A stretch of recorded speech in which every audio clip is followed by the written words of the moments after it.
wabarakatuh. Perkenalkan, nama saya Abdul Prasetyo. Dan saya Inaya Zahra Mutal Soliha. Kami dari Universitas Muhammadiyah Kendari. Dan kami akan mempresentasikan hasil tugas makalah kami yang berjudul Pancasila sebagai Falsafah Bangsa Indonesia. Langsung saja untuk mempersingkat waktu, saya serahkan kepada pemateri untuk membaca materi kami. Pancasila sebagai falsafah bangsa Indonesia. Pancasila sebagai falsafah bangsa Indonesia menjadi fondasi yang kokoh bagi kehidupan berbangsa dan bernegara. Ia menyatukan berbagai elemen masyarakat Indonesia yang beragam dalam suatu identitas nasional yang kuat. Uraian tentang Pancasila sebagai falsafah hidup bangsa Indonesia didahului dengan peninjauan atas arti, objek, dan tujuan pada filsafat secara umum. Selanjutnya memasuki bidang filsafat hidup bangsa Indonesia dan pedoman pengalamannya. Falsafah adalah ilmu yang mempelajari hakikat realitas dan keberadaan, serta apa yang dapat diketahui dan perilaku yang benar atau salah. Filsafat juga dapat diartikan sebagai pandangan tentang dunia dan segala hal di dalamnya. Kata filsafat berasal dari bahasa Yunani, yaitu filosofi, yang merupakan gabungan dari philos yang berarti cinta dan sophia yang berarti kebijaksanaan. Sejarah perumusan Pancasila. Yang pertama, tahap awal. Pancasila dirumuskan oleh Panitia 9 pada tanggal 22 Juni 1945 sebagai landasan filosofi berdirinya Negara Kesatuan Republik Indonesia. Yang kedua, tahap pembahasan.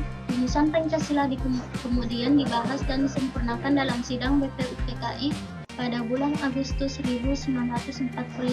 Yang ketiga, tahap penetapan. Pada tanggal 18 Agustus 1945, Pancasila disahkan oleh PPKI sebagai dasar negara Republik Indonesia.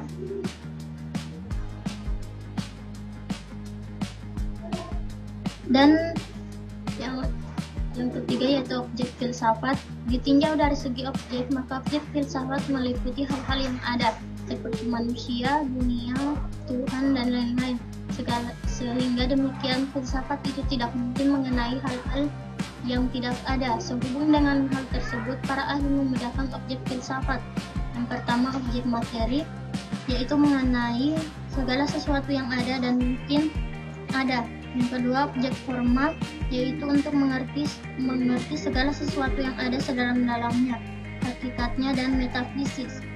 Dengan ruang lingkup demikian, filsafat mempunyai sistematika yang amat luas, yang meliputi bidang-bidang atau cabang-cabangnya ialah onologi, epistemologi, dan aksiologi.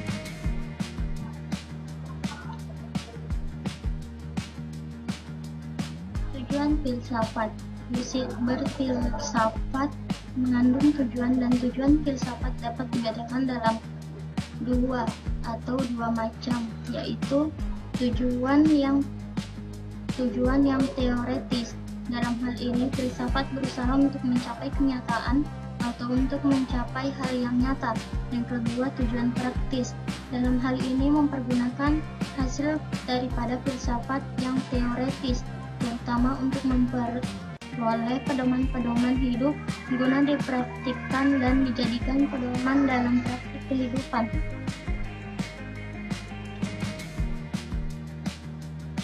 Falsafah hidup bangsa Indonesia.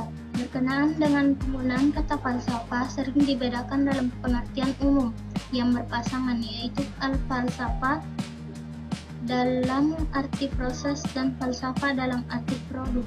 Selain daripada itu, dikenal pengertian falsafah sebagai ilmu dan falsafah sebagai pandangan hidup. Di samping juga dikenal pengertian falsafah dalam arti teoretis dan falsafah dalam arti praktis. Dan adanya macam-macam pengertian falsafah di atas, maka Pancasila dapat digolongkan ke dalam macam Pancasila dalam arti produk sebagai pandangan hidup dan falsafah dalam arti praktis. Pancasila yang merupakan falsafah hidup bangsa Indonesia mengandung nilai-nilai dasar yang dijunjung tinggi oleh bangsa Indonesia, bahkan oleh bangsa-bangsa yang beradab. Nilai-nilai dasar dimaksud ialah nilai ketuhanan, nilai kemanusiaan, nilai persatuan, nilai kerakyatan, dan nilai keadilan sosial, atau bagi bangsa Indonesia rumusan tepatnya daripada nilai-nilai dasar tersebut dimuat dalam alinea keempat dan pembukaan Undang-Undang Dasar 1945. Dan nilai-nilai Pancasila. Yang pertama, ketuhanan yang Maha Esa mengandung nilai bahwa Tuhan adalah sumber segala kehidupan yang harus diyakini serta ditaati oleh seluruh bangsa Indonesia. Yang kedua, kemanusiaan yang adil dan beradab menegaskan pentingnya menjunjung tinggi harkat dan martabat manusia secara adil dan beradab. Yang ketiga, persatuan Indonesia menekankan persatuan dan kesatuan seluruh komponen bangsa Indonesia dalam bingkai negara Kesatuan Republik Indonesia. Yang keempat, kerakyatan yang dipimpin oleh hikmat kebijaksanaan dalam pemusyawaratan perwakilan. Semua orang memiliki hak asasi yang sama. Negara Indonesia merupakan negara demokrasi. Semua keputusan diambil berdasarkan musyawarah bersama sehingga hasil yang dicapai adil untuk semua. Yang kelima, keadilan sosial bagi seluruh rakyat Indonesia. Makna adil dalam sila kelima ini adalah adil secara individu dan adil secara sosial. Baik, saya di sini akan melanjut materi yang sebelumnya saya bawakan.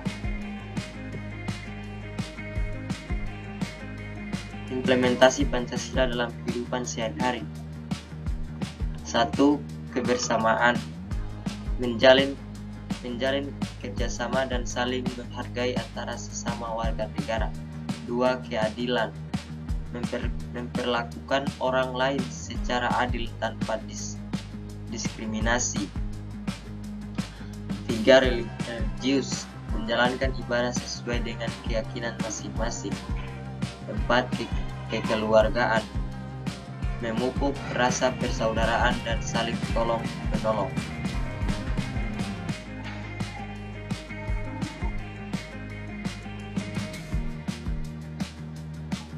Tantangan dalam memperjuangkan nilai-nilai Pancasila, yaitu ancaman ideologi luar, pengaruh negatif ideologi luar yang bertentangan dengan Pancasila,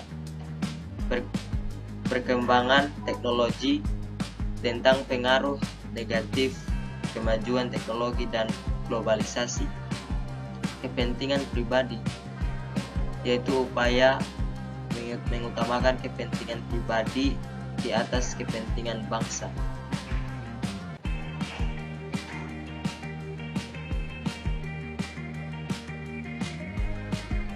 Peran pemuda dalam menjaga keutuhan Pancasila. Menjadi teladan menerapkan nilai-nilai Pancasila dalam kehidupan sehari-hari. Memperkuat wawasan atau memperdalam pemahaman tentang Pancasila sebagai ideologi negara. Aktif berpartisipasi, terlibat dalam kegiatan kemasyarakatan dan bernegara. Menjadi agen perubahan atau berperan aktif menyebarluaskan nilai-nilai Pancasila.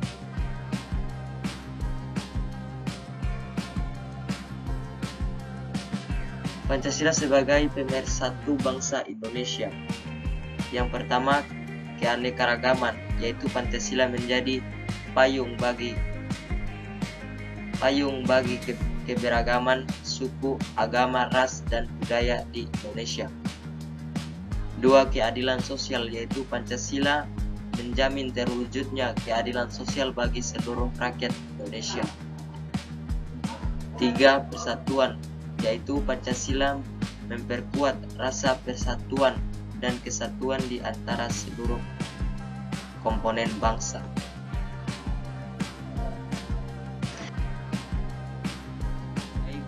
Sekian dari materi kami. Jika ada salah kata mohon dimaafkan. Sabiqul khairat. Assalamualaikum warahmatullahi wabarakatuh.